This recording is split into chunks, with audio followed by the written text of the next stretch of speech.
Diduga tak tega meninggalkan orang tuanya yang sudah sepuh, Rumini ditemukan tak bernyawa berpelukan dengan Salamah terkubur Abu Gunung Semeru Sabtu 4 Desember. Salamah sendiri adalah seorang ibu yang tak sanggup lagi berjalan.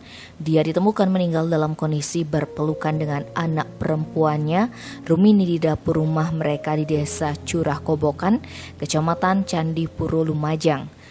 Legman, saudara korban, menceritakan, ketika terjadi erupsi Gunung Semeru, semua orang keluar rumah menyelamatkan diri. Namun Salamah tidak sanggup berjalan, apalagi berlari karena faktor usia yang sudah sepuh.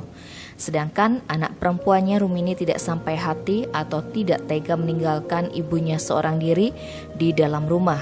Dikutip dari pojok1.id, Lagiman mengatakan kedua korban ditemukan saat dia membongkar runtuhan tembok dapur. Kedua korban dievakuasi dan dibawa ke rumah duka untuk dimakamkan. Kendati begitu, lanjut dia, dua anggota lainnya dari keluarga Salamah berhasil selamat. Suami dan anak Salamah yang lainnya mengalami luka akibat reruntuhan bangunan rumah. Salamah dan anaknya Rumini ditemukan tewas berpelukan di reruntuhan rumahnya saat erupsi Gunung Semeru Sabtu 4 Desember.